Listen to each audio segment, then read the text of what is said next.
സുവിശേഷ മൂല്യങ്ങൾക്ക് അനുസരണമായിട്ട് സമൂഹത്തിൽ കർത്താവിനെ സാക്ഷിക്കുവാനായിട്ട് തയ്യാറെടുക്കുക. സുവിശേഷങ്ങളെ മാറ്റി നീക്കി വെച്ചിട്ട് ഭരണഘടന എടുത്തു പിടിച്ചാലോ മറ്റു വിധികൾ എടുത്തു പിടിച്ചാലോ അതല്ല സാക്ഷ്യം, അതല്ല സാക്ഷ്യം, അതല്ല സാക്ഷ്യം.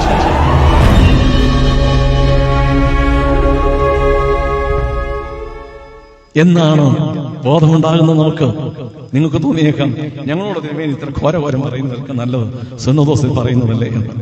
പറഞ്ഞിട്ടുണ്ടോ? അതുകൊണ്ട് തന്നെയാണ് ഇനിയും സാധാരണക്കാരോടൊന്ന് പറഞ്ഞു നോക്കാം, എവിടെയെങ്കിലും നടക്കുമെന്ന് നോക്കാം.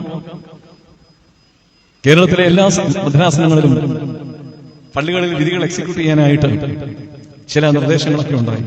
അടൂർ കടമനാടുമുണ്ട് 3 പള്ളികൾ ഞങ്ങൾക്ക് വായക്കാരുടെ കയ്യിലിരിക്കുന്നത്. അവിടെ എക്സിക്യൂഷൻ പെറ്റീഷൻ കൊടുക്കണമെന്ന് എന്റെ ആളുകൾ എന്നോട് പറഞ്ഞു. എന്റെ അടുത്ത് വന്നവിടെ ഞാൻ പറഞ്ഞു, 6 ദേവാലയങ്ങൾ അടൂർ പള്ളി ടൗണിലുണ്ട്. ഈ 6 ദേവാലയങ്ങളിലും വിശ്വാസികൾ നിറഞ്ഞു നിന്ന് കഴിഞ്ഞിട്ട് നിൽക്കാൻ സ്ഥലമില്ലെങ്കിൽ പള്ളി ഞാൻ പിടിച്ചു തരാം. പുണ്യവാനാകാനായിട്ടല്ല, ഇതുവരെ മിണ്ടാതെ എന്ന കുറെ രഹസ്യങ്ങളാണ്. ഇനി എന്തു സംഭവിച്ചാലും തുറന്നു പറഞ്ഞില്ലെങ്കിൽ എന്റെ മനസാക്ഷി എന്നെ കുത്തും. ആരെങ്കിലും പറയണം, ആരെങ്കിലും വിശുദ്ധ വിഡ്ഢികളാകണം. സഹതായെ ഓർക്കുന്നു. സഹതായുടെ പണി എന്താ? വീട്ടിലെ കോഴിയെ കാക്കുക, പാമ്പനെ ഓടിച്ചു കളയുക, ഇങ്ങനെയുള്ള ചുരുക്കം കാര്യങ്ങളിൽ സഹതാമാരെ നിർത്തിയിരിക്കുകയാണ്. സഹതന്മാരാരാണ്? ക്രിസ്തുവിന് വേണ്ടി സാക്ഷ്യം നിന്നവരാണ്. ക്രിസ്തുവിന് വേണ്ടി സാക്ഷ്യം നിൽക്കാനാണ് എന്റെ നിങ്ങളുടെ വിളി.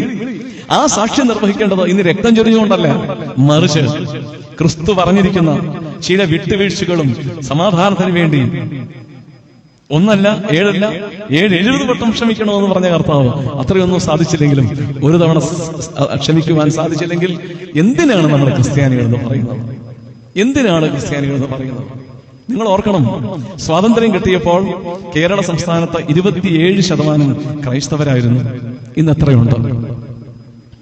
എത്രയുണ്ട് ക്രൈസ്തവ സമൂഹം? യൂറോപ്പ് മുഴുവൻ ക്രിസ്തീയ രാജ്യങ്ങളായിരുന്നു. നമ്മൾ പാടുന്ന പഴയ മർത്തമാസിക സൈക്കാരൊക്കെ ട്രാൻസ്ലേറ്റ് ചെയ്തിരിക്കുന്ന ക്രിസ്തീയ കീർത്തനങ്ങളുണ്ടല്ലോ, അതെല്ലാം തന്നെ മെത്തഡിസ്റ്റ് ഹിംനൽ എന്ന് പറഞ്ഞ് അവർ തയ്യാറാക്കിയ ആത്മനിറമുള്ള ഗീതങ്ങളായിരുന്നു. ഇതെന്തിയ യൂറോപ്പിൽ പള്ളികൾ, എത്രയോ പള്ളികൾ ബാറുകളായി മാറിയിരിക്കുന്നു, എത്രയോ പള്ളികൾ മ്യൂസിയങ്ങളായി മാറിയിരിക്കുന്നു.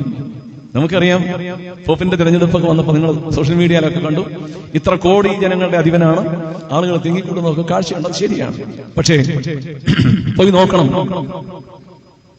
ദേവാലയങ്ങളിൽ മനുഷ്യരുണ്ടോ? 4 വർഷം 5 വർഷം അമേരിക്കൻ ഡയസിന്റെ ചുമതലയുള്ള ഒരു വ്യക്തി കൂടിയായിരുന്നു.